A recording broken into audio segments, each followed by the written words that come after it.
एक गांव में सुनील नाम का लड़का था जिसके पापा की छोटी सी पतंग की दुकान थी।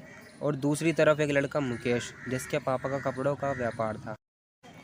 15 अगस्त का दिन था। सुनील के पापा ने उससे कहा, बेटा, मुझे आज थोड़ा सा ज़रूरी काम है। मैं शाम तक लौट आऊँगा। तब तक तुम दुकान छोड़ के कहीं मत जाना।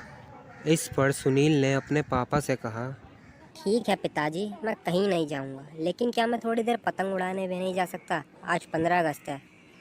सुनील के पापा, नहीं बेटा, तुम्हें दुकान पर रहकर दुकान की देखभाल करनी है। मैं शाम को तुम्हारे लिए कुछ लेता आऊँगा। सुनील उदास मन से बोला, हे भगवान, तूने इस दुनिया में गरीबों की ज़िंदगी में इतने मुश्किलें और दुख क्यों दिए? काश हम अभी अमीर होते तो मैं ये पतंगे बेच नहीं उड़ा रहा होता। और दूसरी तरफ मुकेश के घर में उसके पापा उससे बोलते हैं, बेटा देखो, आज मुझे कहीं बहुत ही ज़रूरी काम से बाहर जाना है। इस पर मुकेश ने उदास मन से कहा, नहीं पापा, आप हर बार ऐसा ही करते हो। कभी भी 15 अगस्त वाले दिन घर पर रह के मेरे साथ पतंग नहीं उड़ाते हो। अगर आपने इस बार भी ऐसा करा तो मैं आपसे बात नहीं करूँगा। उसके पापा उसे समझाकर चले जाते हैं और मुकेश उदासी से छत पर जाकर पतंग उड़ाने लगा। और मुकेश का इतना अमीर होने के बावजूद भी कोई अच्छा दोस्त नहीं था जिसके साथ वह पतंग उड़ा सके। मुकेश थोड़ी देर बाद बाहर घूमने चला जाता है तो उसे सुनील की दुकान दिखती है। तो वह सोचता है। मुकेश सुनील के पास जाकर उससे पूछता है। अरे दोस्त, तुम इतना परेशान क्यों हो?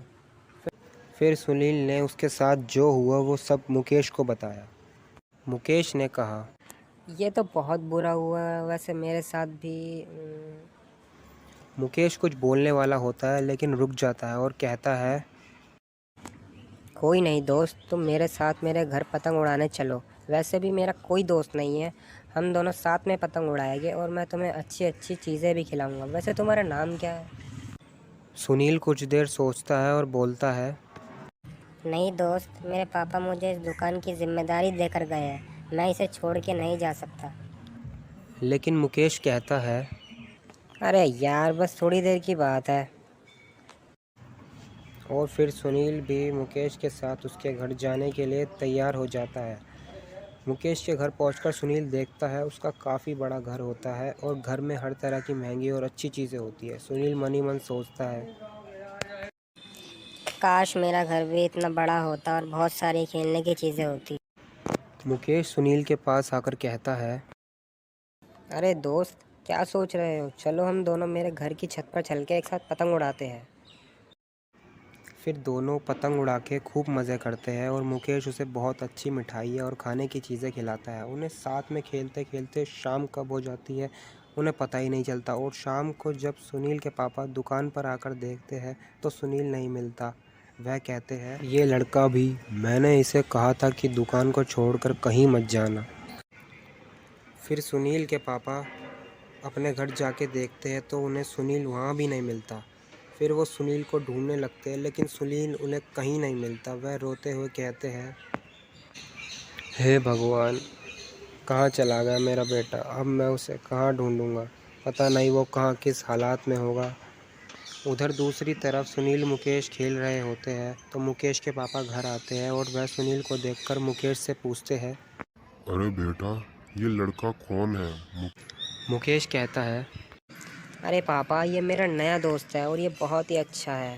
पहले मेरे साथ खेलने वाला कोई नहीं था, लेकिन अब ये है। हम दोनों सुबह से पतंग उड़ाने के बाद से खेल रहे हैं।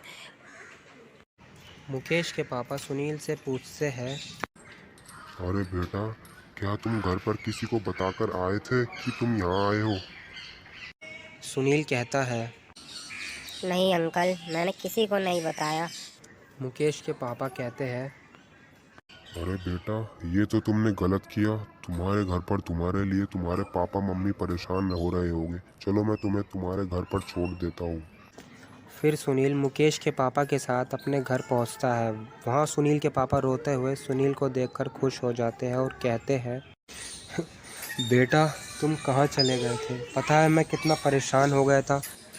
सुनील अपने पापा को सब कुछ बताता है। मुकेश के पापा सुनील के पापा से बोलते हैं, अरे भाई साहब, आपको चिंता करना जायज़ है, लेकिन आज के बाद आपको किसी भी चीज़ की चिंता करने की कोई ज़रूरत नहीं पड़ेगी। सुनील के पापा कहते हैं, मैं कुछ समझा नहीं भाई साहब। आप नहीं समझे, लेकिन सुनील ने मुझे रास्ते में सब कुछ बता दिया कि आपकी परिस्थिति बहुत ही खराब है और आप कितनी मुश्किलों से अपने बेटे को पाल रहे हैं। और दूसरी बात, आज मैंने पहली बार अपने बेटे को इतना खुश देखा है किसी के साथ। आप ऐसा कीजिए, आप मेरे साथ मेरे व्यापार में असिस्टेंट बन जाए, हमारा एक दूसरे के घर में आना जाना हो जाया करेगा और हमारे बच्चे भी एक साथ खेल लिया करेंगे। सुनील के पापा खुशी खुशी मान जाते हैं और फिर उसके बाद से सुनील के घर की परिस्थितियां भी ठीक हो जाती है और सुनील के आने से मुकेश को भी अकेलापन महसूस नहीं। शिक्षा। कभी कभी खुशी के लिए एक अनजान दोस्त ही काफ़ी होता है और भगवान किसी गरीब की देर से सुने लेकिन सुनता ज़रूर है।